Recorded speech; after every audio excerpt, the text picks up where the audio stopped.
Hello, everyone. You have reached the Self Love Society. Welcome. This is a podcast for people who are on the journey of self discovery and wellness with a dash of foolishness sprinkled on top. It is a safe place to learn, laugh, and discover your own individual path. Hey everybody, welcome to the Self Love Society. This is Nkiru, the Love Guru. And this is Tony Gillen, licensed professional counselor. Can't forget them accolades. Official now. How y'all doing? It's been a minute, it's been a week, and we missed y'all. We appreciate you guys rocking with us for our first episode. If you haven't heard it yet, check it out. We talked about the black vote and the black, just the collective nature of black people and how we vote. It was a pretty good episode and we would love for you to hear it. But today we're going to talk about something different. Aren't we? Yes, absolutely. So, first, we want to do a recap of last week where we talked about, our affirmations Absolutely. and our journal prompts, and we're going to touch base with you all on that. So, your affirmation that you had, what were some of your thoughts on that? How did you use your affirmation that you presented to the people? About from last week. So how I use my affirmation. And for those of you all who don't know, who don't remember, the affirmation was, one of them that I wrote down. Actually, hold on. I had them both. I had all three written down. Where we at? I choose. What was it? Three. See if you got it. Oh, I thought I wrote it down here. Oh, here it is. What I need and want is important and it matters. To me. That was one. Second one was, it is okay to say no. And the third was, I choose my happiness above all else. Yes. So, yeah. Let me tell you something. Last week was a stress. In all kinds of ways that you can possibly conjure up together, it was a stress. Like collectively, I think the entire nation went through a mental stress of, and we kind of still are in a little bit. We have a little bit of a sigh right now, but just the uncertainty, just the anxiety of everything that was going on with the voting culture. It was a stressful situation. And if you're anything like me, or if you're a person that is going out to work and being around other people, it started to get to be a lot. And sometimes you have to learn to say, no, I don't want to talk about this any longer. Yeah. And I found myself practicing that a lot last week because everyone who wants to talk about, break down every little thing, wants to be an analyst off of CNN or Fox News, and I just wasn't for it. I couldn't. I could not. The memes were funny. The memes were lit. Yeah. Let me tell you something. Mari took the cake for me. Did you see the Mari meme? No, I didn't see that. Mari said, in the case of 244-year-old America, you are or You're are not the president. Wow. That's how old the United States is. 244 years. That's what Mari said. I guess. So, but I just and that's another thing. That's what I realized. Speaking of memes, I'm gonna touch on that now. I realized that we as millennials, I guess millennials and Gen Z, like we have very unhealthy coping mechanisms. We laugh at everything. We are so inappropriate. Well, you know what? That's just our people. We just a lot of times that's what comedy is. Really, it's the pain that we deal with on a daily basis. And so when people are able to just put it together and everyone relates to it, it's just so funny. Like the Nevada with the guy. 41, 42. I didn't see that, but I've been seeing that. Yeah. Okay. So I saw the one with Brian McKnight. He was like, "Ooh, They like that's how they count in Nevada with the Brian McKnight song. Oh man! Oh my God! I was like, this is taking forever. Honestly, I checked out after the first night. We stayed up the night of the election, like the voting. Yeah. And it just seemed like I don't know what was happening. I was like, look, I'm going to sleep. This is So too much. long. And then a few days went by. I'm like, has this ever happened before? No, Normally the president it normally doesn't take this long, and which is bad. I figure it's because of COVID and everyone did the mail-in ballots Yep. and so yeah, it was bound to happen, but it was funny. I tell you what, y'all made it very entertaining out there while we waited those few days on the results, and it was amazing to me how emotionally invested people were in this election. Like Yeah. people were literally crying and People in are tears, still. with the results, and it's like, wow, People still are. yeah, Though, and that's the thing. That's when you start to realize, a lot of people put a lot of their identity into labels or boxes or things of that nature, instead of figuring out like one little part does not make who you are. You know what I mean?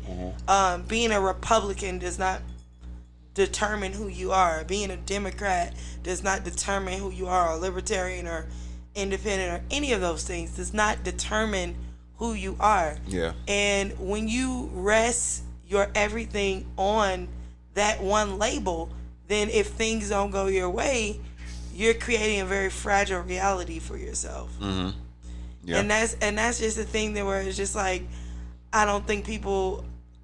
That's when you have to you have to be a little bit more healthier than that. Yeah. You have to know how to say no. You have to know how to create some sort of separation. Like boundaries. Yes, and that for me, that's how I applied my affirmations from last week. Did you apply any of them? So yes, the one where you said what I need and what I want, or what I need and want is important and it matters. For me, that meant a lot to me because I have always been a healer Yes. in terms of always making sure that everyone else is okay and always just trying to be a support for other people. And Right. so a lot of times what that leads me to is feelings of obligation or feelings of tiredness, or we talk about like pouring into other people, but when people are not pouring back, or when they have holes in their container, we talk about the colander. Yep. Then that leaves both of you all depleted. Yep. And so for me, it made me more cognizant of what are my needs, what do I want, and I would say that for me, it's like I think I'm in a place now in my life where I'm more selfish, But you know what? but not in a negative way. But that's the thing. A lot of people think that it's wrong to be selfish. I don't mean to be, Sometimes I might quote the Bible, y'all. Don't kill me. But even like the Bible tells you, love others as you love yourself. You have to learn to love yourself first. You have to put energy, effort, love, kindness, all those things into yourself, so you know what that looks like. True. In order to give it to someone else. A lot of times we demonize giving to ourselves because some people overly do that. You know what I mean? But you should always have a healthy boundary or a healthy level of respect and love for yourself, so that you can know what that looks like. Period. So when people are giving things to you, you can know what that looks like. When you are loving on someone else, you can know what it's supposed to look like. But a lot of times we move from a place that we don't know what it looks like, because we didn't even put the effort in to figure out what it looks like. So yeah, that's True. true. And so it creates this thing to where we feel like, especially if you are a healer like you are, and you are a person that gives a lot of your time, energy, and effort into helping and healing others, you feel guilty doing it for yourself, because you feel like, oh well, I could have been giving this time to someone else who needs. But you can't help somebody else if you don't have it. You know what I mean? The way that I always presented it, not always, but the way I learned it was selfishness is putting your wants in front of others' needs. And self-respect is putting your needs in front of others' wants.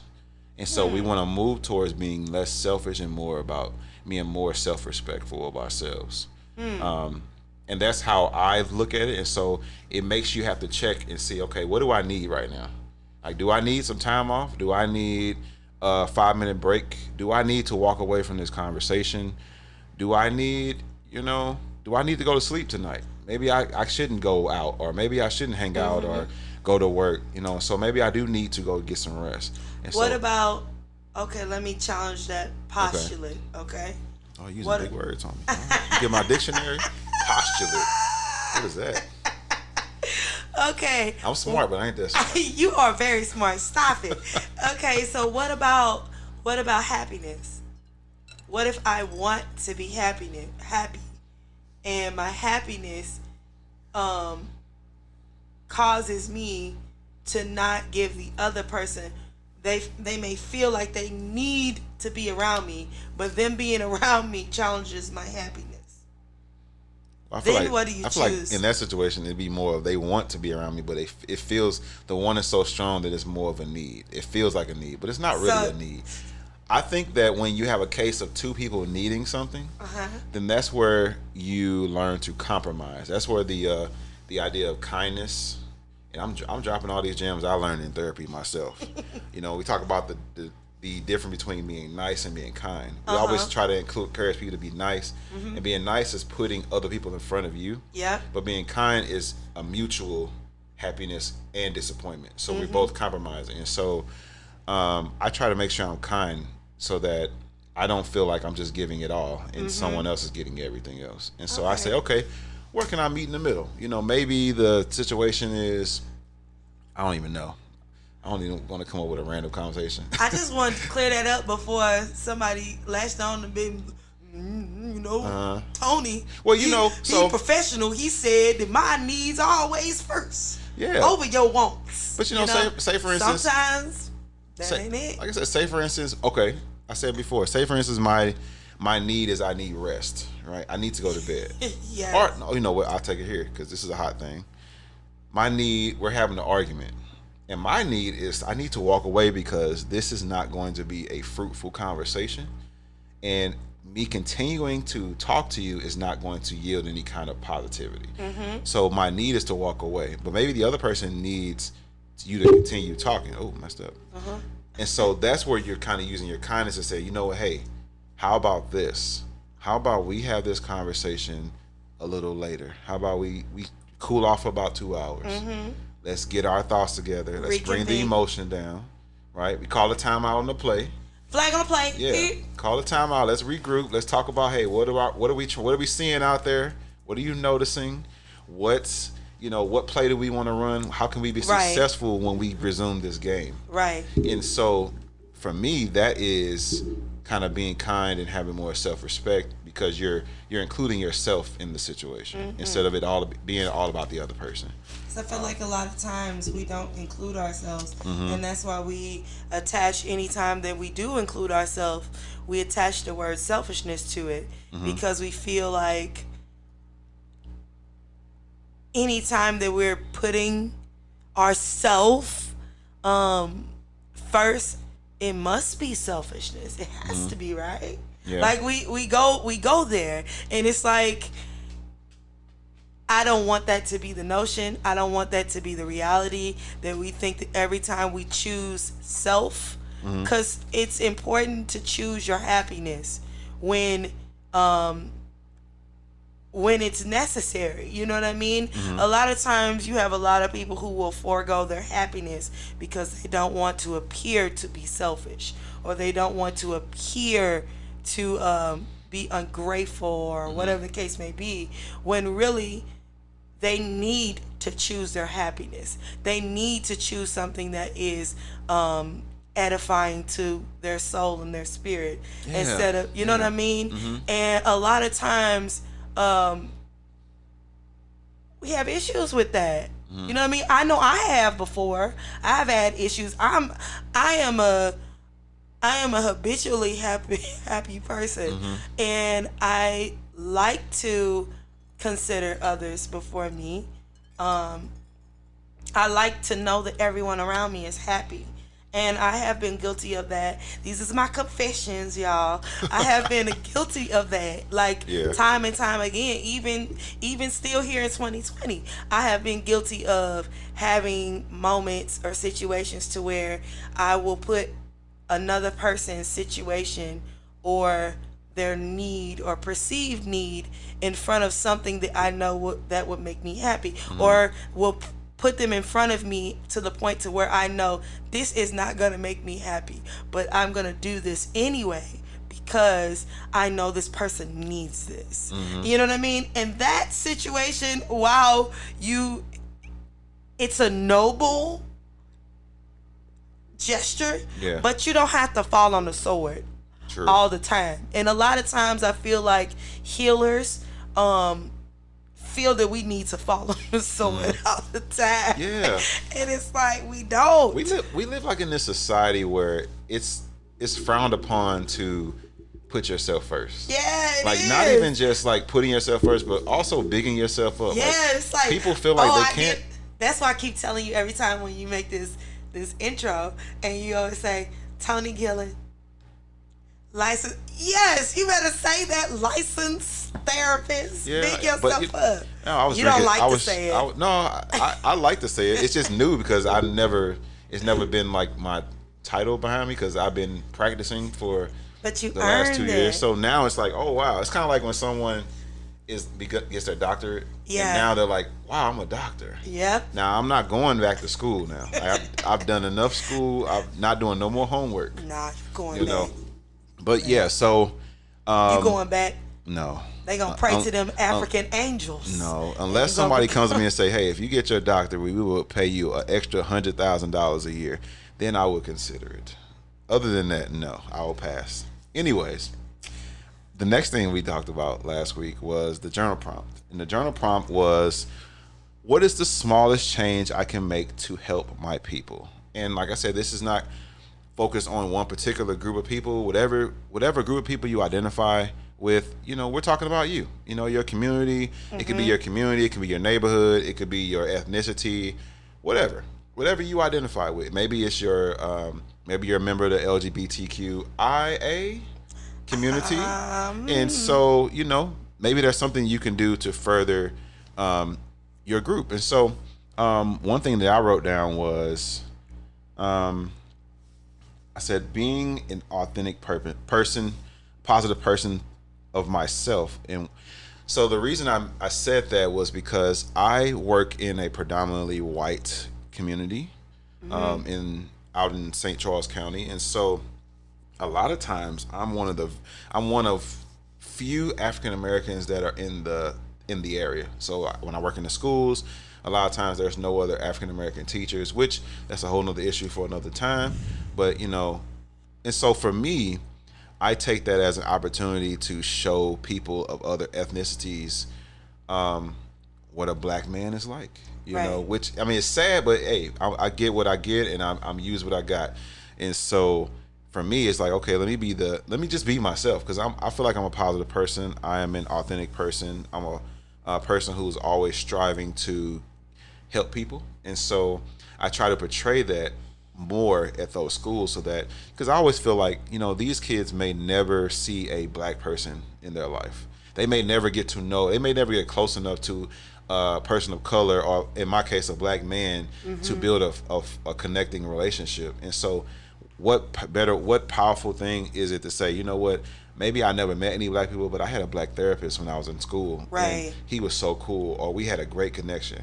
Like, they can always use that to propel them in the future, so that when someone presents this negative view of what a black man is, they can say that's not true because I knew this person. And that's awesome in each and every way. Like, especially when, even for, like, you're speaking that, and from my understanding, you're speaking that from a notion for people from different races experiencing black people. But even for a lot of black males who don't have a black representative in their home or in their life, you know what I mean? They don't have that. That's just as important for that situation as well, because when there are a lot of black men who grow up with a lot of strong female presence in their lives, and they don't have that example of a man that looks like them. They may have a man, but the man doesn't look like them, but they don't have the man that looks like them to give. So that's also a benefit of you being your authentic self. So it's a 2 for 1. That's awesome. 2 for 1. Two like for that. $2. Right. What about you? What do you feel like the smallest thing you can do to further your people? I feel like the smallest, tiniest thing that I can do to further my people is to be accountable for my actions. Preach on it. The reason why I feel that is because I feel that each one of us are small individuals or microcosms of the entire universe, and what we do in our body or in our own vehicle, or where our soul is housed, is a reflection of the larger collective.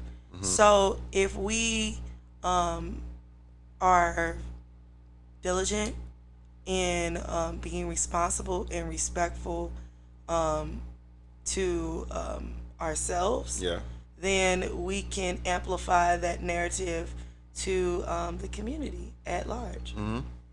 I agree. Yeah. Yay! Look at you, Mrs. Positivity. I can't help it. This is me being myself. If you was a superhero, what would be your special power? If I was a superhero, what would be my special? What would you want your power to be? Listen to me. I am a Marvel. I love random question. I love superheroes, so this is really hard for me. I can't choose just one. Just choose a power. You go first. I gotta think. I already know. So my power would be the ability. How do you already know? I feel like you didn't think it out. No, I know. For real? These questions are probably going through my mind. I'm a thinker, and so when you see me in public, my mind there's like a million thoughts in my head. Okay, I know mine. Okay, go ahead. My superpower would be, you remember Captain Planet? Remember the little kid with the heart ring? Yeah. That's me. So your power would be heart? My power would be... You like a Care Bear? Just like, probably. Let's do the Care Bear stare. to infuse love into the world. And So how would that look in like 2020? Like people be ready to kill each other? You'd be at the I feel like in all kinds of ways. Like a lot of time people don't feel love within inside of themselves. Yeah. You know what I mean? Or people change things about themselves because they don't love themselves. Like to just infuse love and kindness. I just feel like that would be awesome. Stop laughing at me. I'm just picturing like there's somebody walking down the street and they like yelling and they just upset, and then you come down and you swoop down like, hey, don't yell at yourself. Here's some love, and the love just shoot out your chest like a Care Bear. Well, it's better than and now violence. Like, you know what? You're so right, Captain Love. Because the opposite of war is not, it's peace and love. So that's how you combat war. You don't combat it with more war. True. You combat it with its opposition. It's just peace and love. So to eradicate all of that kind of negativity. If I had a superpower, I would want the ability to fly. Now, I used to think like I wanted to be able to teleport and stuff like that, but I want to be able to fly and view the scenery. See, that's why I said, why you make me pick like one? I would fly to like Africa or Greece. And I would just look at the ocean as I'm going. Like I can fly fast or slow, but I would have the ability to sightsee as I'm going, and I would love that. But you know what? Teleporting wouldn't be bad neither. If I can teleport to other worlds. Okay, you going deeper than I was thinking. That'd be dope, though. I was trying to stay on Earth. If I went to another world and the whole world was like a tropical, that'd be dope. What if you teleport to another world and they were like in slavery time? I'm coming. What if you like teleported and you was like on the plantation on another planet? They like, we starting this over here. I'd be happy that I have the ability to teleport. But you wouldn't be able to infuse love, right? Or you wouldn't have. I wouldn't have that because you said I only get one. Because you could infuse love on the plantation. But if I could have infused love, there wouldn't be slaves. Yeah. True. But if you went to that planet. Yeah. Gotcha. But I can't get there because you only gave me one power. Yeah, you only got one power. So mean. For real. So before we get to our topics today, let's just check in with each other. Yes. How have you been doing? Oh. I feel like every time you ask me, things is just blah, blah, blah, blah, blah, blah. Well, I thought maybe we might talk about... So, as you all know, yeah. If you watched the first podcast, you know that this one's a little late. Mm-hmm. Had a little scene. We got y'all. Yeah, we got. St. Louis got me. St. Louis got us. St. Louis said, welcome me in, you know, surprise, you know. It's a surprise. Let me take all your stuff out your car. Let me get you one time, you know. Yeah, I got and took some of the equipment, but you know what? It's all good because it is the topic of today. We are being very resilient. Yeah. And we are bouncing back from that. And we're talking about that today. That's actually the topic of today. Yeah. So I dealing with that was a lot for me. Coming out the heels of what we talked about last week. Oh, you my were whole so kitchen sad falling when apart. you called me. I was like, oh man, what happened? Listen, I thought you was gonna tell me you had COVID, and I'm like, man, I can't be quarantined for no 2 weeks. I got things to do. I would never do you like that. Lord Jesus. Listen, so when you said that, I was like, oh, okay. I was like, really? That's not as bad as I thought. I felt really bad because I was like, man, we recorded this episode and it's gone. Oh, it was fire too. It was we had a good lit. episode. And I was like, and it's gone. I felt so bad, and I feel like, in that situation, even like you talking to me that day, like I realized how unproportioned my consideration is. Like I realized in that whole situation, like it took me a day. Because that first day couldn't nobody talk to me. Like I realized how much I was more concerned about everyone else and how the time and everything else, you know what I mean, and how it was entrusted to me and how this happened. And you helped me realize, you know, okay, Sharif, but you I mean, you know, you're the one that just went through this situation. Take some time to recover, you know, like it's not that big of a deal. You're putting more on it than what it is. Yeah. And you know, and I think that was an important lesson for me. Yeah. And you know, I think it was necessary because I needed one more week with our affirmations from last week, and I needed one more week for that to settle in, to choose myself, to set some boundaries and do all those things. So that was good for me. So I feel like we said that earlier, like, you know, I feel like God was like, hold on, I know y'all just talked about this, but I got some more stuff for y'all to talk about. Wait a minute. I need y'all to feel what this subject is. So let me do a little bit of extra stuff for you. And then also yesterday I got some terrible news. My eldest sister, her father, who stepped in like a surrogate father to me once my father passed away, passed away yesterday. And just, you know, I'm here. You processing. I'm processing and I'm pushing. That's where I'm at. I'm PP, processing and pushing. There we go. That's where I am. PP. I'm not mature enough for this. So that's where I'm at this week. I don't have a proper emotion to attach to where I am. Um, so I can't really give you a barometer on that. Like I don't know, like if I'm numb In limbo, or like a limbo. yeah, I'm taking your advice. What What's is my what advice? is the tiniest step that you can take? There we go. So that's where I'm at. I'm taking the tiniest step Yeah. by peeing. Oh Lord, I don't know about that. You got to change that one. It's not gonna work out. Get some paraphernalia. Get some merch with PP Yeah, on it. No, PP. I don't know about that one. Go back to the drawing board. I'm But, push, you know, I'm gonna push that into existence. I think that when you're going through grief, yeah. there's a rush of emotions from all over the emotion wheel. Yeah. Feelings of sadness, of anger, of disappointment, and then you might have feelings of joy for maybe a person was going through something and you felt like they finally had peace, and so there's like a rush of emotions all over the place, and so sometimes when you're overstimulated emotionally, it makes you feel numb because you're like, dang, it's just I don't know what else to feel. Genuinely, the first feeling that I had, I was triggered immediately because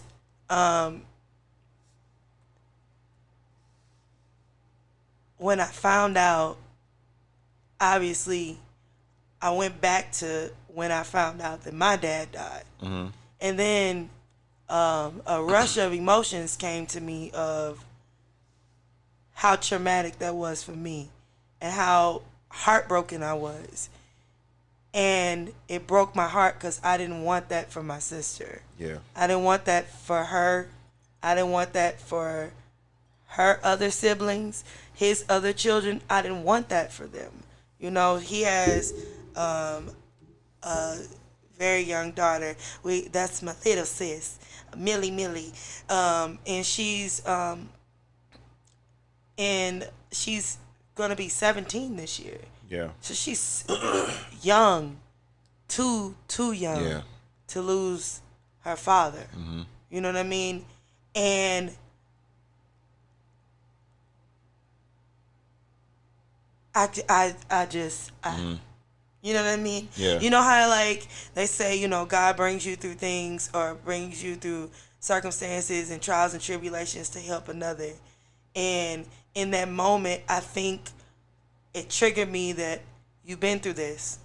Now it's your turn to, and then it made me think, did I go through this or did I avoid it?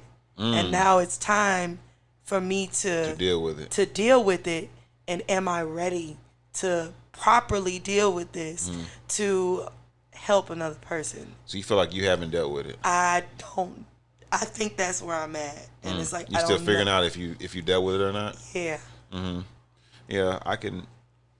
I would imagine that feels very confusing, and it can kind of be overwhelming too, because you're just trying to feel your way through it, and you're running into dead ends, and then you're just like, I don't know what to do. I don't know what to think. I don't know what to say, and you're just at a loss for words.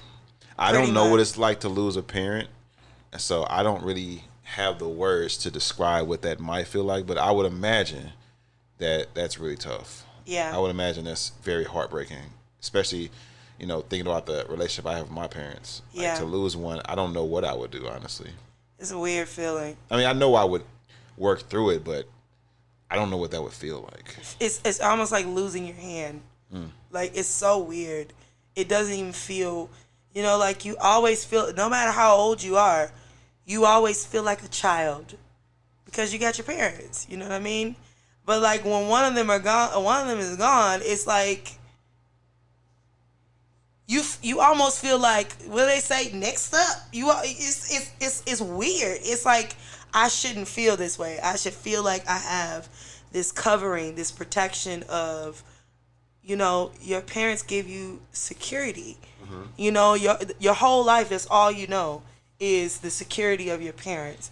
And then once that covering is gone. And it's not like it's removed because this person has moved away or whatever the case may be, because in all those situations you can always go out and reclaim.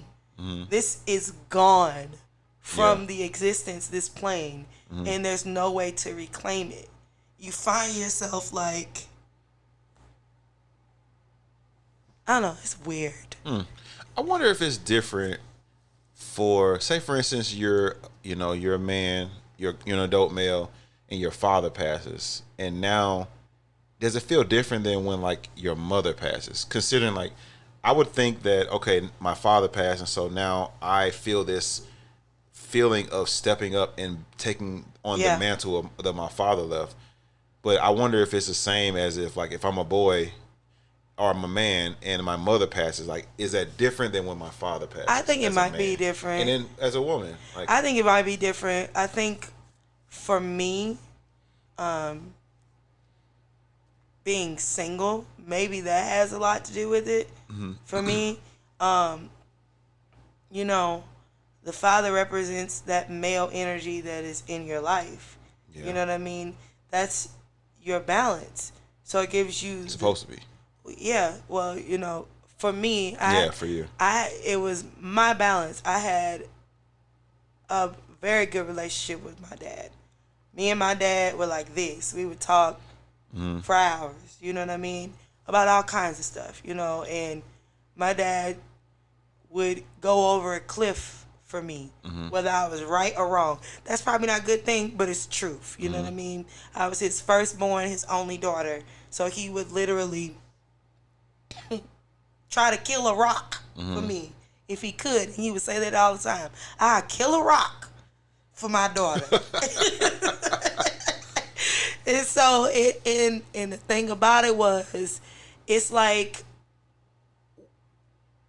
to not have that, and also not to create unhealthy attack, because you're looking for that balance so that you can feel comfortable enough to move about the world. I don't have to attach or leech on to someone because I have this pouring into me all the way.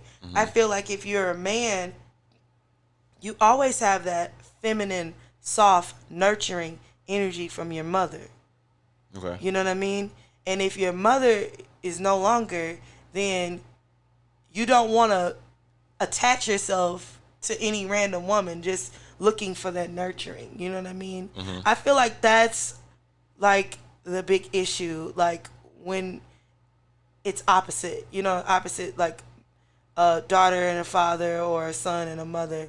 Like, you feel that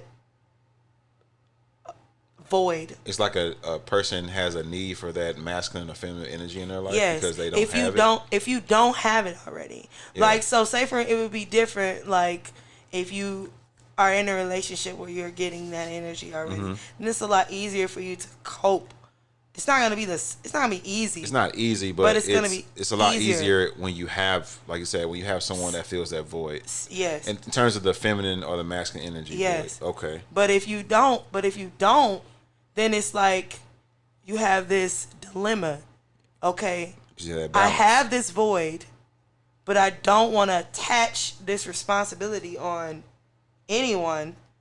You know what I mean? It's just weird. It's just a weird limbo. As you were talking, it made me think of, like, we talk about strategies for dealing with grief. One of the strategies is what we just did. We talked about, your father and your experiences with him in your life.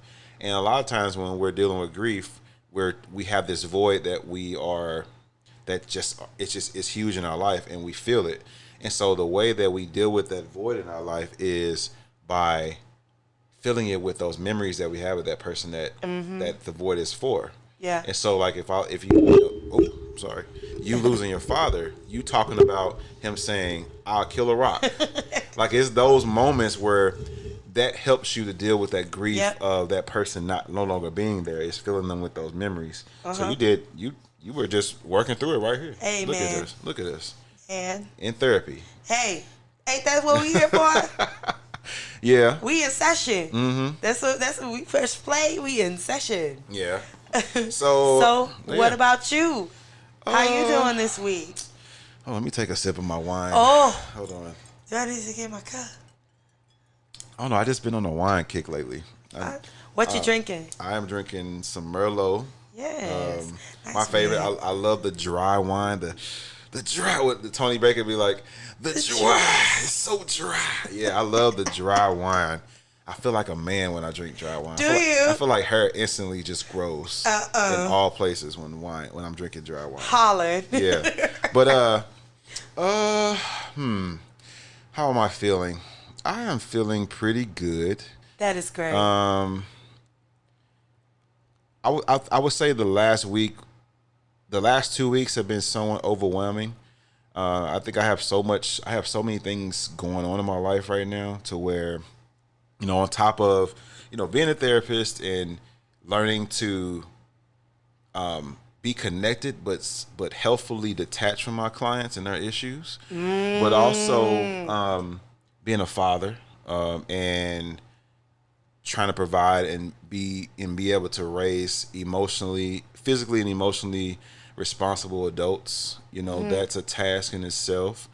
And then trying to make space for myself. Like also, trying to figure out what my career is going to look like going forward. And then just making time for Tony and what does he like to do. And, being around positive energy and, just doing something. Like with COVID, I don't really have the ability to go to the movies anymore. That was like my self-care is going to the theaters. Yeah, I love now, that. I think the theaters are open now, but it's nothing planned that I want to see, And then I don't know if I feel safe right now, and so I don't really have that. Them theaters was dirty before COVID. Yeah, So I don't know. I went to some nice ones. I'm just saying. I went where I would go. Them theaters was dirty. I would go to dirty. Not the ones I went to. The ones I went to were nice and The clean. nice ones too. I would go. The people ain't. Far away where there was no one there, and I would go at times when nobody goes to the movies, and I would just have the whole theater to myself, and I would just love it. And I'd sneak my little M&Ms in there because that's my favorite candy. I might have, I go to. You was really sneaking stuff in there. I was walking stuff right in there. Ain't nobody finna stop me. Look, I don't know. I guess this is what I was brought up at. We had that big bag, but I'll get my big jacket and just throw. I have big pockets, and I throw my little M&Ms in there. On no M&Ms. And I'll give me a water bottle, and I just be in there. And I might go to Walgreens like, how I'm feeling today, and I have all the M&M flavors. Like, you know what? I'm feeling peanut today, or I'm feeling pretzel. Anyways, crack it up. But yeah, I'm doing really good. Trying to think of anything significant. Sports yesterday. My Cowboys. My Raiders. Are you a Raiders fan? Absolutely. Okay. So my Cowboys. What I don't. that? I just didn't know that. Oh, okay. I don't have no beef with the Raiders. Oh, you bet not. But my Cowboys. They had a. This has been an interesting season. I don't know. I don't have any expectations, and so I try to see the silver lining in every game. And I'm just like, you know what? What's the silver lining? What was the silver lining? They almost won yesterday. You really thought they was finna beat the Steelers? They almost did. But you really thought that was gonna happen? I didn't think anything because I have no expectations. On the heels of all of the accolades. I go into every game saying, you know what? Let's just see what happens. That's how I approach life now. No expectations. What happened? What's going to happen Didn't today? the coach just break the history? Who? The coach, the Steelers coach. I don't know. I think he just made history. I think that they played pretty well, considering that Dak Prescott is injured, friend of the podcast.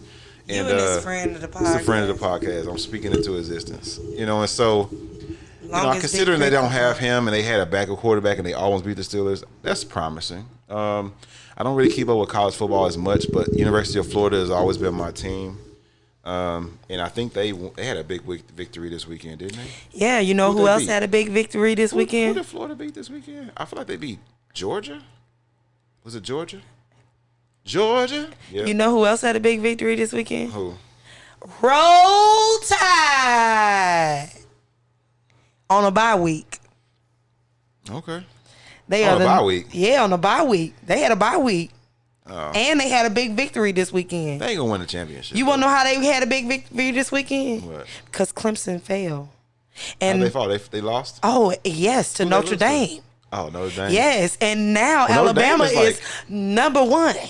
Notre Dame number 2 now. Yeah. Ohio number 3. Alabama. Alabama. They'll get there, but they're not say gonna win it. Say it. They gonna win I'll it. sock you. They I ain't gonna promise. win it. They're not gonna win Are it. you crazy? They're not gonna win it. They are. They might get there. They'll get to the playoff. Who do you really think is going to beat Alabama right now? Everybody playing like suck. I never trust Notre Dame. Notre Dame is not. I always just feel Notre like Dame couldn't beat Alabama with Thanos. Don't play with me. said they had the rings. They couldn't. The stones, Not even gonna happen. Not ever. No, I don't know. I don't. LSU playing like trash. I don't keep up with it enough. Georgia trash. University of Florida. Trash. I don't know. He said, I don't know. I don't even have no argument because I don't really watch. "Oh, I know people finna be all in these comments talking about some. I know she didn't. Yes, I did. Roll Tide." Okay, well, now that we've checked in, let's get to some of our topics. So, like the beautiful Nkiru, the love guru, stated before, we're talking about self-care and dealing with the unexpected. Yes. Which we all can say that we've dealt with because Yes. life is a series of unexpected events Yes, that we it must is. learn to deal with and grow through and, and live through. And so, go ahead. You go first? Go ahead. You go first. My first question is, what tools can be used to overcome adversity? What do you think? My tool that I use to overcome adversity. It's her anniversary. My tools that I use to overcome adversity is to look for the lesson in the blessing. Okay. In any situation. The lesson and the blessing. Mm-hmm. Any situation. Mm-hmm. Tell me more. Every situation has a lesson and a blessing in it. Every one of them. Even the most crappiest of crappy situation has a lesson and a blessing in it. Okay. Okay, let's just take my crappiest of crappiest weeks. Okay. I just went through. So, the lesson that I learned from being robbed in St. Louis. Been robbed, bamboozled, run them up, hoodwinked, led astray. The lesson that I learned is that I learned a lot of things. I learned that everything's not gonna go your way. Sometimes sometimes a setback is necessary. You know what I mean? Oh. We talked about how this was the topic that we talked about that got stolen, resilience. Mm-hmm. But resilience. For real. Right. And what we talked about was great. I mean, I want to capture everything and It'll come back up eventually. For real, and put out both episodes. Like, I really do. And if my computer ever gets returned, we will put that out as a bonus episode. The original. But allow me to reintroduce myself. Right, but I learned that it's not going to always happen the way that you want it to happen. Yeah. And for me, that is a pivotal thing for me to learn. It was a blessing for me to learn that. And the blessing on top of that, it gave me an opportunity to reevaluate, make sure that the path that I already set in place, because I have a tendency to make a plan. Okay, this is my plan. This is my step 1, 2, 3, 4, 5. And now I'm going to execute the plan 1, 2, 3, 4, 5. And sometimes step 3 ain't the right step 3. You know what I mean? And by me getting to step 2 and having step 2 go horribly wrong, it gave me an opportunity to reevaluate step 3 and put this situation together in a better way. Yeah. And that's a blessing, ultimately. Mm-hmm. So either way, you win. Is that what you're saying? Win. You always win. That's the name of the game. I win. Then you don't win. Then you I lose. win. You win still, because you go to heaven. Okay. You always win. Okay, we always win. You got me. You always win. Remember that movie? What's it? Big Daddy? No, babe. With Adam Sandler. Big Daddy. Was it Big Daddy or Baby Daddy? What was it? I don't know. He was like, I win. The name of the game is I Oh, win. yeah, it was Big Daddy. I need to watch that again just to bring it back up. He's like, this game makes no sense. I win. Doesn't matter. No matter what happens, I win. Yeah. Yeah, I think that in dealing with adversity, for me, I don't know if I've always been this way, but at least as long as I can remember, I've always been a person that I just kind of take things as they go. When things happen, I try to just ask myself, did I do everything I could? Like, and if I did, or maybe I didn't, what can I do now? And like, when you told me about, what happened with your car, my first thing was, okay, well, now what?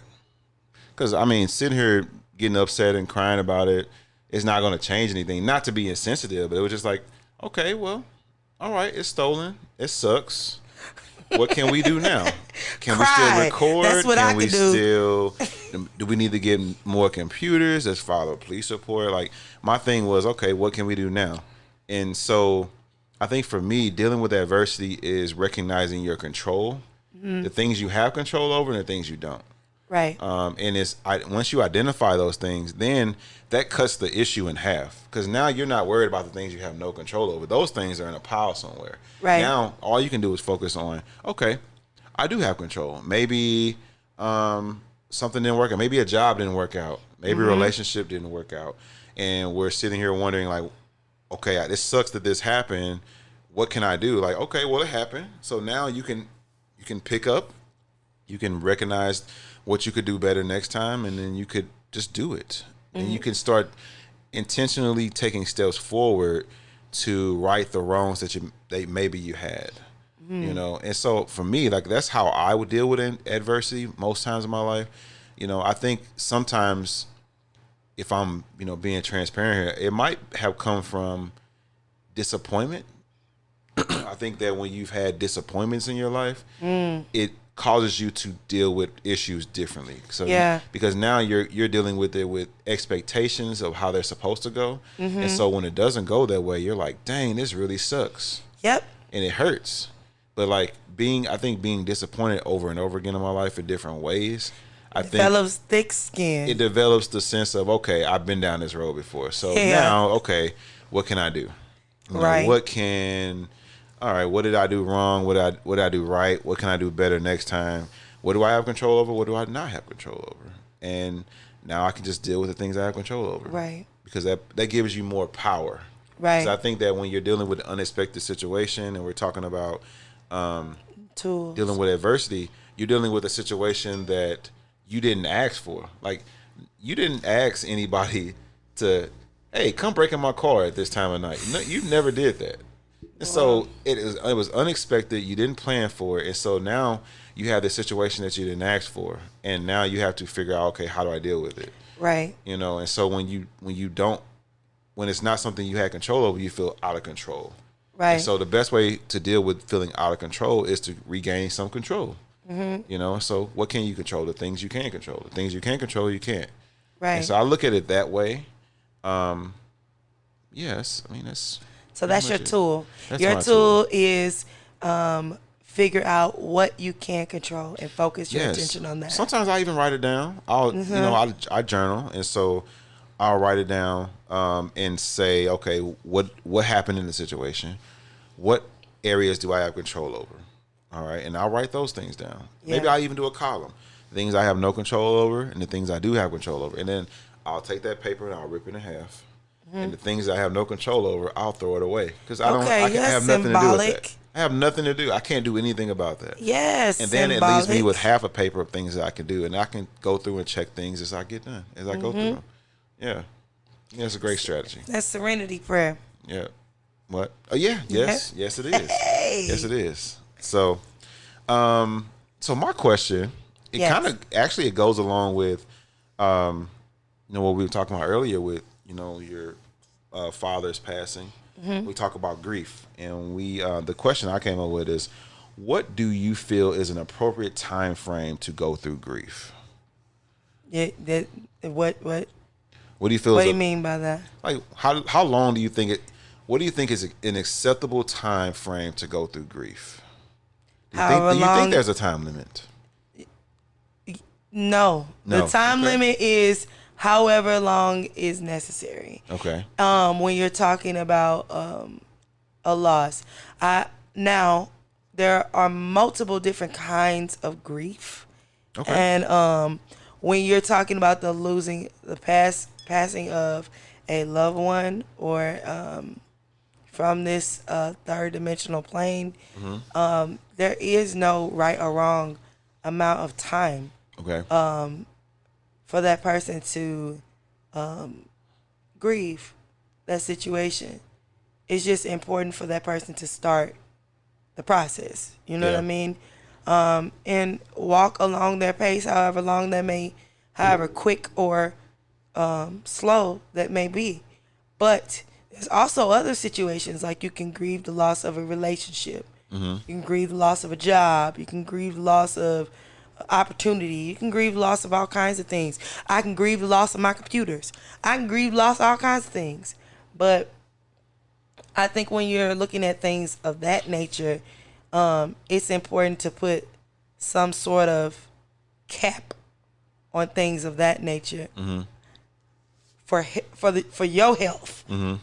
Because if I sat back and just went on and on and on and on and on and on and on and on and on and on, and wow, this happened to me, whoa, it would handicap me.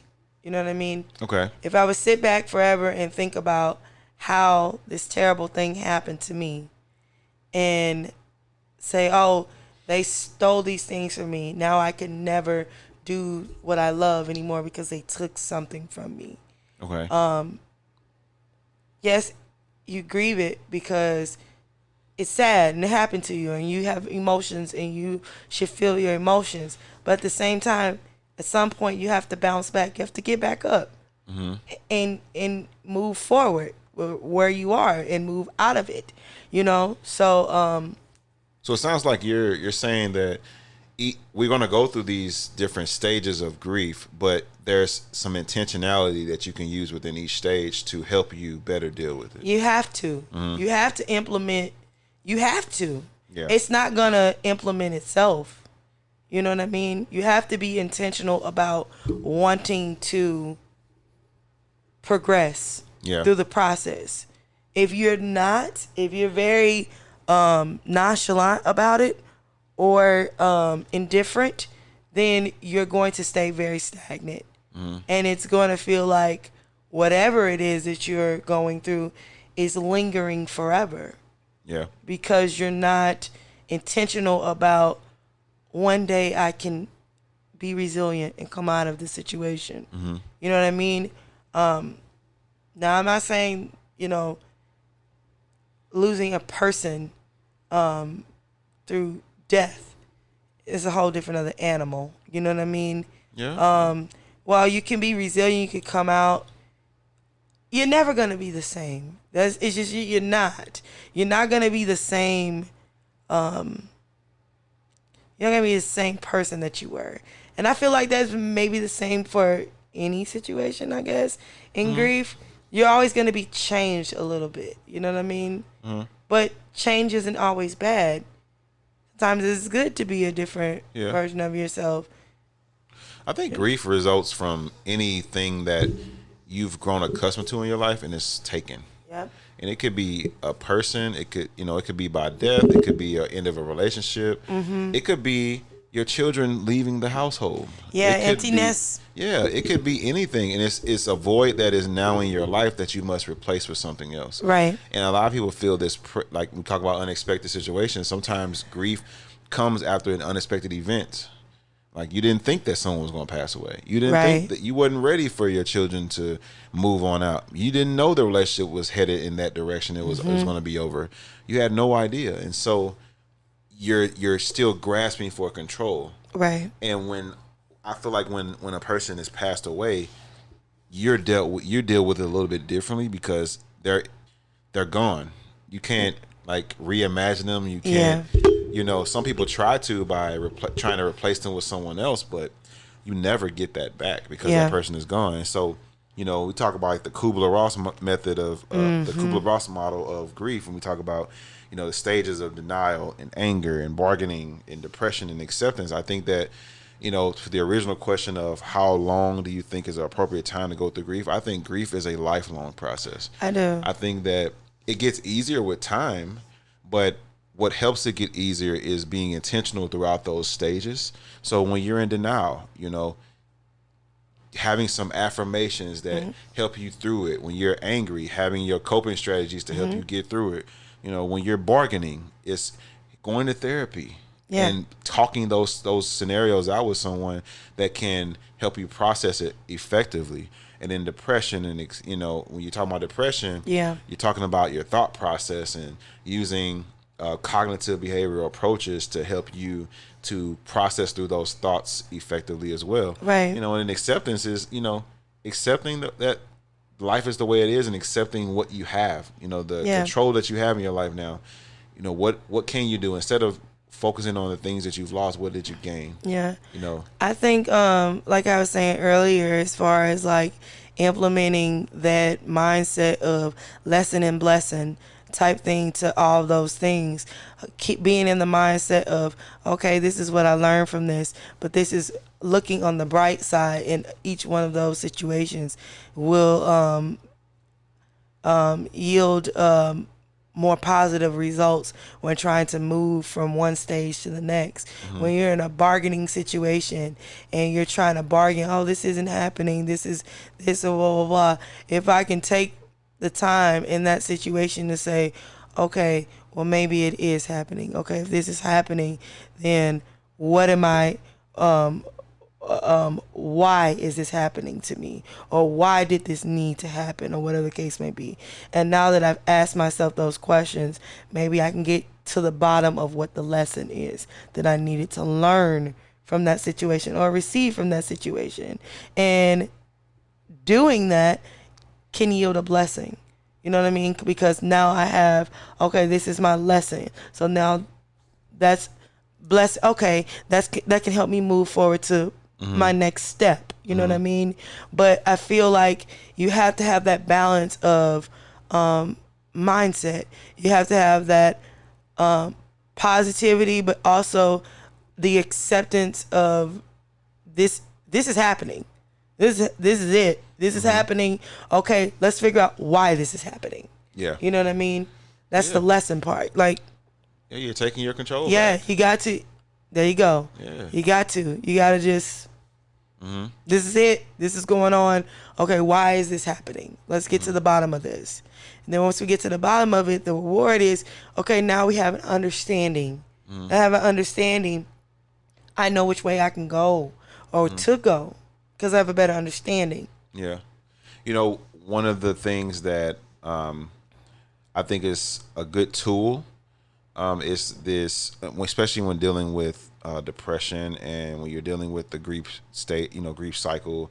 And like I said, they're nonlinear. So, you can go through different stages at different times. It doesn't just go all in a line. Sometimes you're going to bounce back and forth.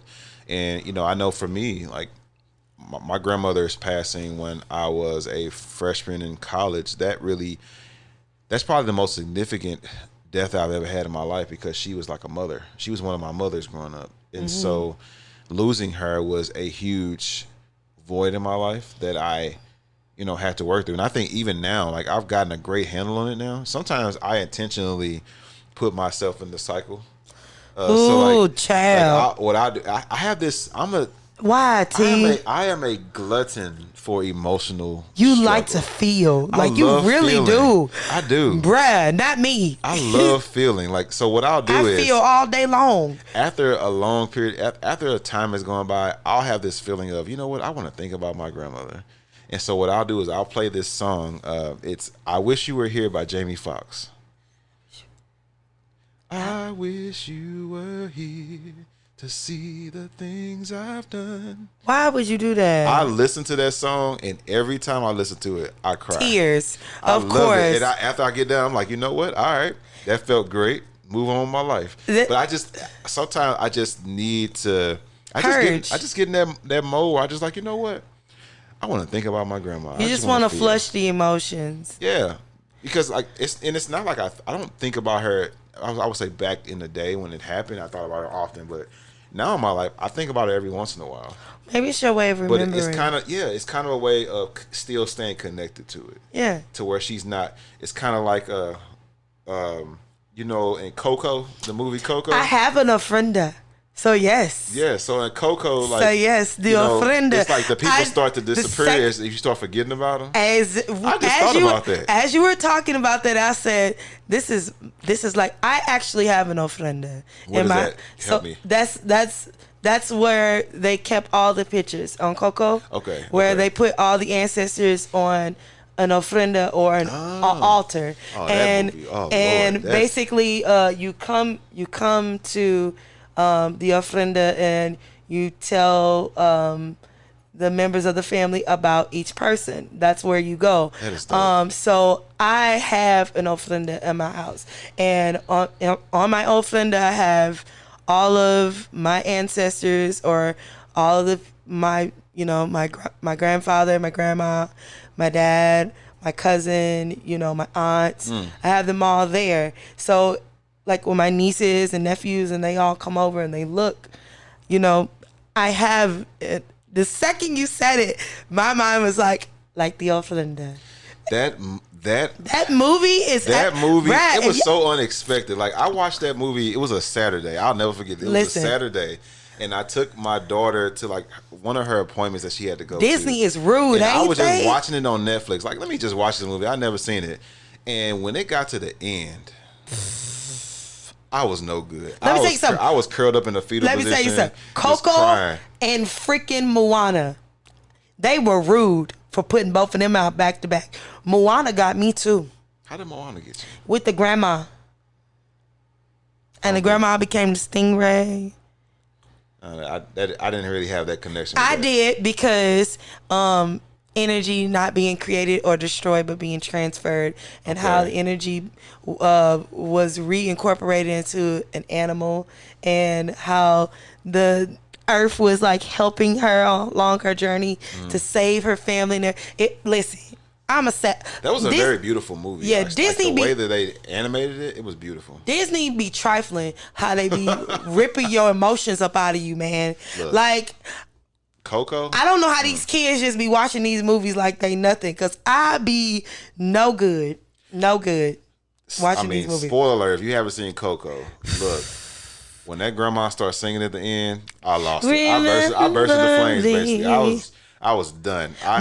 When she hit me with the papa, listen. Oh, I was done. I was like, just carry me up out of here. I'm like, just carry me up out of here. I have no good. Like, my daughter came out her appointment like, you ready to go? No, I'm not ready to go. I need to sit here for a little bit and just process what I just watched. I did not expect this. I was going through the whole movie, and then that part hit me, and I was like, why am I crying? I don't cry at movies like this. Not that I don't have a problem with crying, but I've never been moved by a movie. But I think that was important, because a lot of times we don't know what to do with the memories that we have of people. And the memories that we have with things. We don't know what to do with them. We don't know how to properly memorialize them. Yeah. Or to appreciate them. In that movie, the ofrenda was a beautiful way. That was a beautiful way to, pass like the whole message. Like, yeah, Brad, like, this is why we have to be more understanding of different cultures, and understand, like, because that is such a beautiful practice. Yeah. In my opinion. And that's why I keep an ofrenda in my home. I think it's keeping the connection between the generations. Yes. Because, I think as Black people, we have gotten so used to losing connection with our ancestors because, of, slavery and different types of genocide against our people in different fashions. But I think that one thing that we could do better is, as a people, I think is keeping the memories of our grandparents and great grandparents alive. The stories, by pictures, by stories. One thing I want to do in my family is like the book of my family's last name is Kent. Oh. And so I would love to do like a book of Kent where it goes through each chapter of families. That's dope. Because my great grandmother, she had 24 kids. Yeah. And so I have a huge family. Sheesh. And I would love to just be able to look at this book and see all of my family. And you should do have like a picture of all of them, and then have who they are and what they like. What you should do? You should embark upon a journey of creating that. But when you do it, you should do that with your children. That would be so dope and a dope experience, like of collecting the stories, because as you're learning the stories, they are also learning the stories. Yeah, that would be great. That's dope. That's a lot of family though. Man. But that's dope. Jeez. You have your whole life. Those are memories you're creating with them. I still remember my great grandmother's obituary. It was like 24 children, it was like 100 and something grandchildren. That's crazy. 500 something great grandchildren and over 1,000 great grandchildren. That's dope. That was where it stopped. But there's so many of us. Yes. And we all live here like in St. Louis. That's dope though. So it's that would be a task. I would need some help. We would need a board in the family. But that's the thing. The book board. As you reach family that's listening right now, I need y'all to get on this and help a brother out. This is his SOS. He's sending it out. Yeah. But I think that's a beautiful thing. And as I honestly believe that the energy that you put out into the world will be returned to you. Mm-hmm. So as you reach out and you're looking for that, you're putting that energy out. I believe when you reach out to family members, you're going to receive that energy as well. You'll find a lot of people who are probably interested in the same exact thing that you are interested in. Yeah. So, I got a fun question. Okay. So, this is kind of a shift in the conversation. Okay. What famous person, dead or alive, would you love to provide therapy and or mentorship to? Provide therapy to? If there's someone in the world, you can do dead or alive, but somebody you could just sit down and just heal. Who would it be? And like I said, therapy or mentorship. Ooh. And maybe even your case, life coaching. Who would you love to do that with? Oh my goodness. I can only pick one. Who?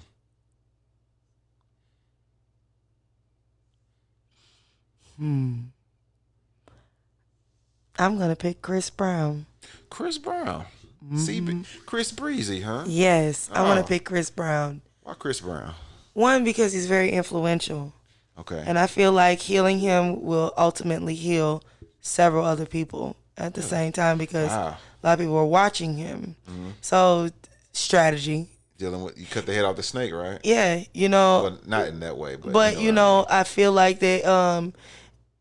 I feel like if I can only pick one, I need to pick wisely. Pick something that will yield, that will give a return on investment type yield. You know what I mean? I feel like he would. I was going between him and Kanye West, but I'm gonna pick Chris Brown. Chris Brown, because I feel like there is a lot of what he is dealing with, and the behaviors and are all from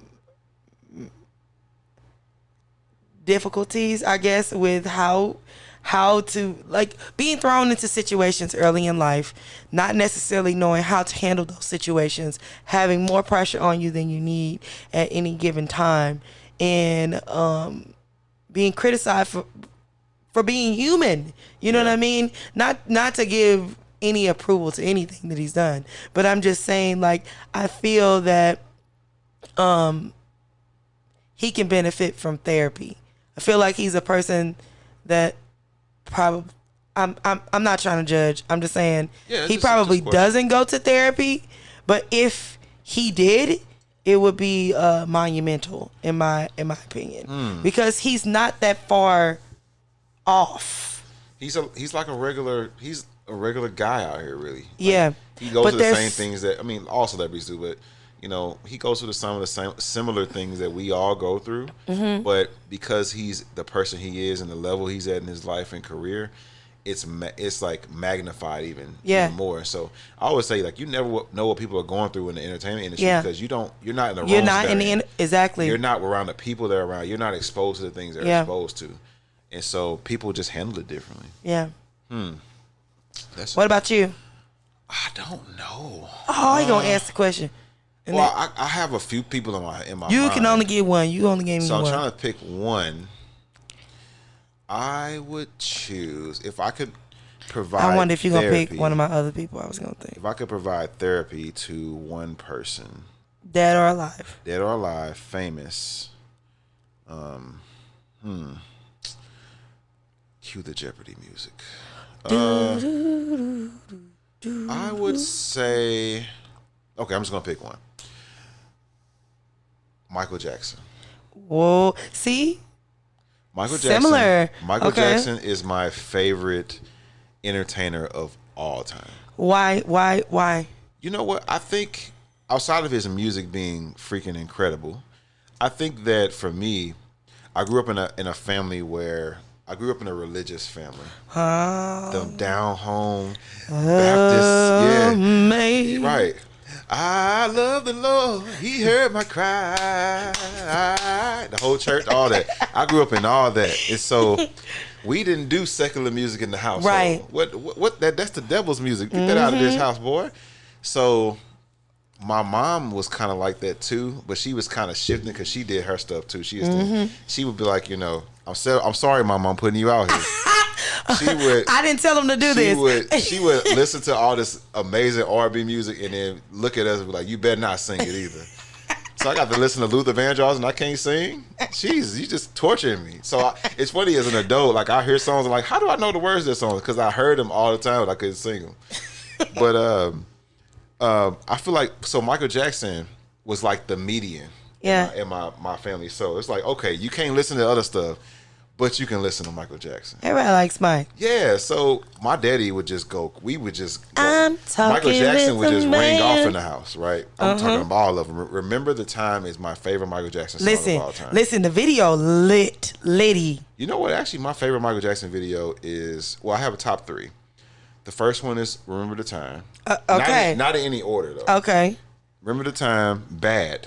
I love Bad. And then Thriller. Okay, my sister is terrified. Sorry, sis. She's scared of Thriller still to this day. I got my kids watching it now. They not scared to it? No, they love it. They watch it on their YouTube all the time. But I would love to provide therapy for Michael Jackson because I feel like he was a very misunderstood individual. And I think,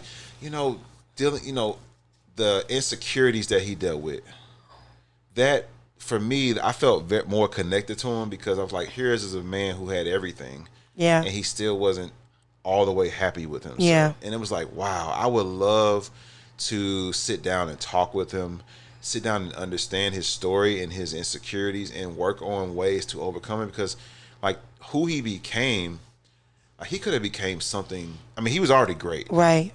But just imagine what it would have been like for him. And I don't know the 100% story, especially about the skin color change. Yeah. But I feel like if he loved himself and he was he was a black man, but if he was just unapologetically black and loving his skin, I would just love to see what he would have become. Yeah. Like what would he he have passed from the things that he passed from? Would he have struggled with? Would he have had the issues that he had in his life? Just like in general, I would love to have sat down and just work with him. Yeah, and listen to him, and I would have loved to do that.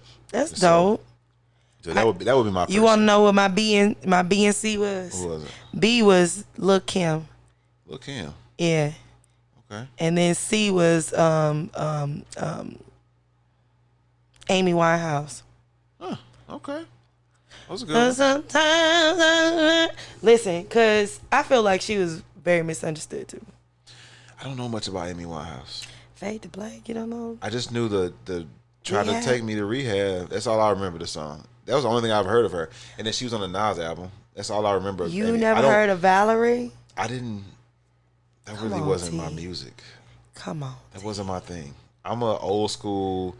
You know, I like to listen to the old school R&B, the Stylistics, the Delphonics. That's some good music you know, too. The OJs.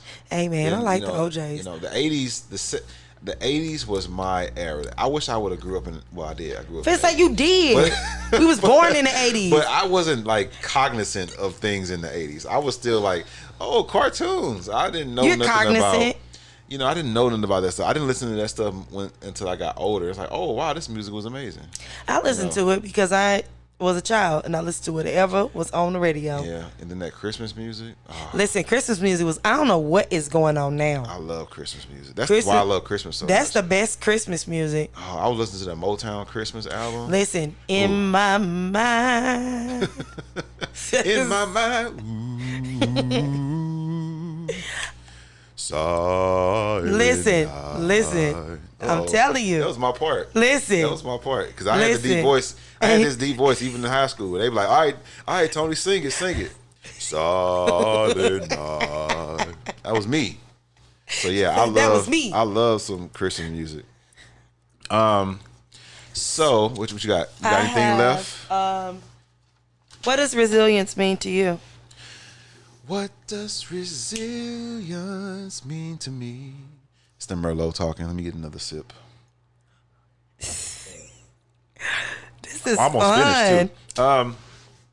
Fun, Tony. Resilience to me, I'm always fun, Yes. right? I think resilience to me is our ability to cope with unexpected challenges and challenges, even challenges that we expect. Like I think it's our ability to deal with something and say, you know what, no matter what, I'm going to fight. I may not win, like a bully, right? Or you getting jumped.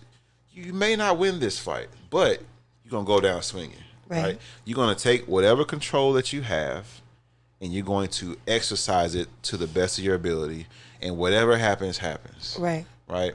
You know, resiliency, you know, it's funny we were talking about like shooting your shot, right? Sometimes shooting your shot is tough because you're dealing with No. you're dealing with possible rejection. No. And that hurts. And you're like, you know what, I'm gonna be resilient through this stress that I'm We dealing are with. picking this up on another day. And I'm just, for sure. Yeah. Because I'm just gonna approach this woman. I'm be like, you know what, baby, let me hold your hand. Let me take you out on a date. Just go out and say it. But that's, you know, but anyways. as a man, sure. But as a woman, that's a whole nother. That's a whole nother subject for another time. That we're gonna have fun with talking about those things. We have so many topics that come up in regular conversation where we're like, you know what, write that down because we're gonna talk about that soon. But yeah, for me, resilience it's just, like I said, dealing with challenges and just exercising your level of control within the unexpected challenge or expected challenge, and just going down swinging. What do you think? What my opinion of resilience? Your opinion. I'm messing up. My mouth is all messed up See? right now. Got the stupid mouth tonight. Yeah. What is yours? So resilience to me is the ability to bounce back quickly from a setback. So you already lost. That's what you're saying. Resilience, it's necessary for you to be down. Gotcha. Because resilience is the amount of time that it takes for you to bounce back. Ooh, okay. You know what I mean?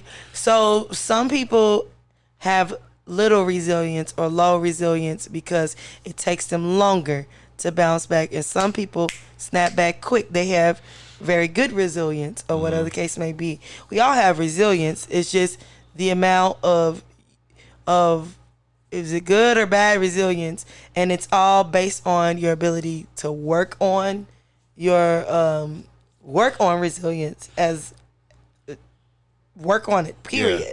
You know what I mean? Yeah. But that there's that bounce back. We all go through Snapback. Yeah, we all go through setbacks.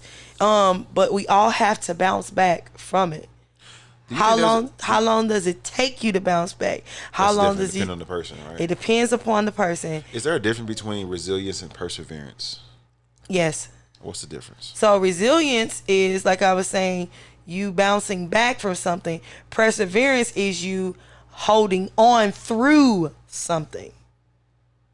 So resilience, something knocks you down. So the way I was explaining resilience to me was more so perseverance. Yes. Gotcha. Because Okay. when resilience comes, something knocks you down. Okay, now I got to get back up.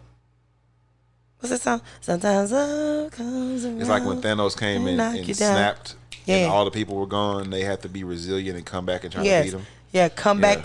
back up.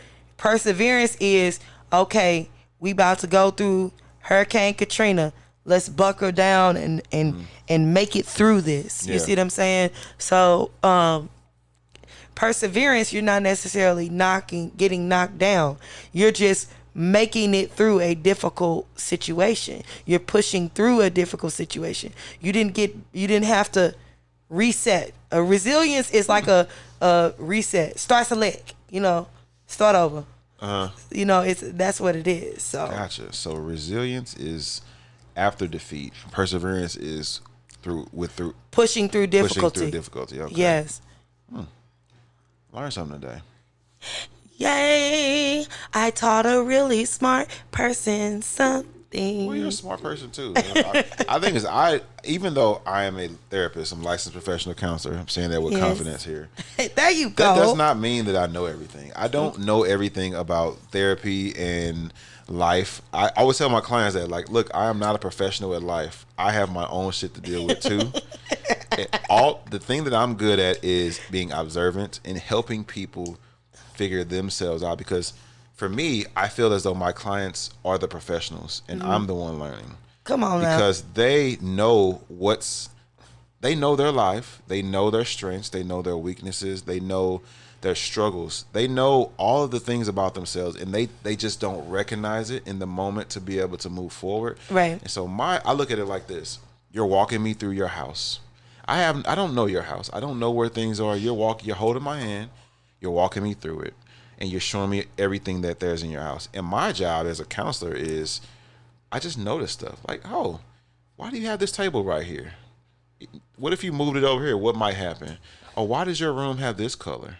Why did you choose that color? My job is to observe, to get you to think about the things that maybe you don't even see because you're so used to it. It's your home. Right. And so that's how I look at therapy. And so I definitely don't know everything. And I'm not ashamed to say that I don't know it, which is why I ask a lot of questions. That's good. And so, yeah. So, what do we want to do here next? You want to do your affirmation, your new affirmation for the new day? Yes. Or, yeah. I don't know if you can read my stuff, but so it's these three right here. I read them to you. Didn't you write them down? Okay. You didn't. All right. Well, good luck. Okay. So Good luck. If you want me to read it, I'll read it. now I got it. So affirmations. The affirmations for this week, when it comes to the topic of resilience, number 1 is, I have the ability to overcome any obstacle. Come on now, I'm about to fly away and shout. Let me tell you something. I'm finna say that 2 more times. Go ahead. I have the ability to overcome any obstacle. I have the ability to overcome any obstacle. That's your first affirmation.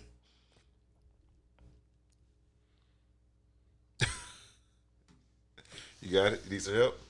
Nope, I got phone it. a friend. Second one is, I always take the time to properly decompress when I feel stressed or overwhelmed. I always take the time to properly decompress when I feel stressed or overwhelmed. I always take the time to properly decompress when I feel stressed or overwhelmed.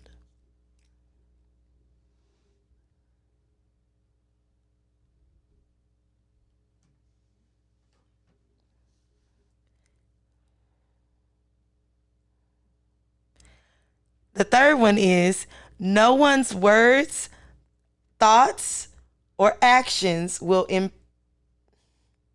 Nope. Hold on one second. What is that? All right, I'll read it. Just tell me this word. Let's see. No one's words, thoughts will inspire me from Impair? impair. Okay. That's what it is. I said inspire. I'm like, that don't sound right. Okay. The third one is no one's words, thoughts, or actions will impair me from completing my goals. No one's words, thoughts, or actions will impair me from completing my goals. No one's words, thoughts, or actions will impair me from completing my goals. And those are your affirmations for this week. Yep. Those are really good. I can't wait to put them into practice myself. So for this week, I'm giving you all your journal prompt. And please, when you all listen to the podcast, give your feedback. We would love all the feedback we can because we want this to be something that lasts a long time because I think that our community sorely needs this. Yes. And so if you all have any recommendations, any advice, any things that you love, the things that maybe you think could be better, please share them. Don't hurt our feelings. Please. We are sensitive people. We are healers. We are artists and we are sensitive about our stuff. Yeah, tell them like Erykah Badu, friend of the podcast. Friend of the podcast, for real. Yeah, so please give your feedback. We would love it. We want you all to be just as entertained and receive the things that you need because we're all about healing here. So this week's journal prompt is about self-care. The journal prompt is, how do I handle stress? And when you're journaling, I want you to think about the good and the bad, not just the good stuff that you do, not the good ways you handle stress, but also the bad ways. All and not good or bad. I changed that. Healthy and unhealthy. That's because good or bad is determined by who you're talking to. Mm-hmm. But think of the healthy and unhealthy ways that you handle stress. What are those? What are those strategies that you use, healthy and unhealthily? And then I want you to identify a new strategy that you never tried and reflect over your experience. So the journal prompt this week is, how do I handle stress? List the healthy and unhealthy strategies that you currently are using. And then I want you to identify a new strategy that you've never tried and reflect over your experience. So that's the journal prompt this week. I'm thinking about what I want to do. I don't know. I'm trying to figure out what I'm gonna do. I'm sitting there like, yeah. I've never done yoga before. I think that might be something. Yoga is lit. I gotta figure out where to go. What you mean? You can go right here in your house. I don't know anything about yoga. I want to go to a class. There's an app. I want to go to a class. If they're open. I'm a traditional person. Like, that's COVID. COVID. Yeah. Oh, I'll think about something. I got a list of COVID strategies. I got an app. I'll send you a yoga app. Okay. So yeah, that's the journal prompt this week. So we've been here for a little bit today. Yeah. We're gonna let you all go, but we want to thank you all for tuning in this week. Yes. We are so. This is something new that I don't know about you, but for me, this is cool. I love this. I'm so grateful. I look forward to this. Yeah. This is our session. This is our therapy when we come up in It's good to just be able to just talk about things. Absolutely. And I don't know, it just feels great. So before we go today, I'm going to leave you all with a quote. I don't know if you all are familiar with this person, but her name is Brene Brown. I hope that one day, if our podcast blows up, she would be on our podcast. I would love her to be on there. Listen, y'all. Tony is talking all kind. I'm here for this. She is amazing. I love her. She's taught me so much, even through some of the darkest places in my life. She really helped me through a lot. She don't even know me.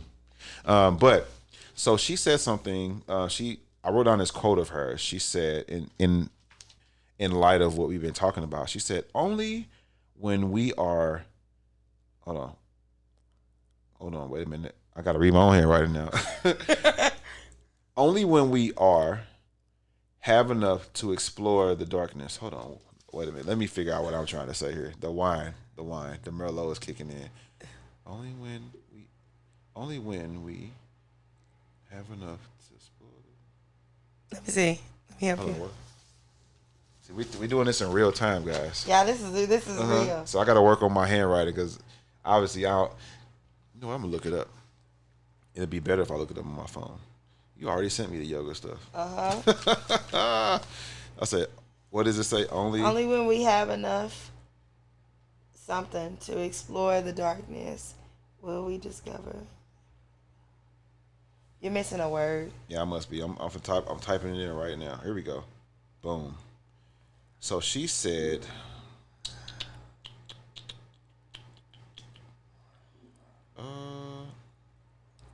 see, she got so many quotes on so many things. But I'm looking up the quote that I wrote down because I must have missed a word. Okay. I think I might be able to make it out.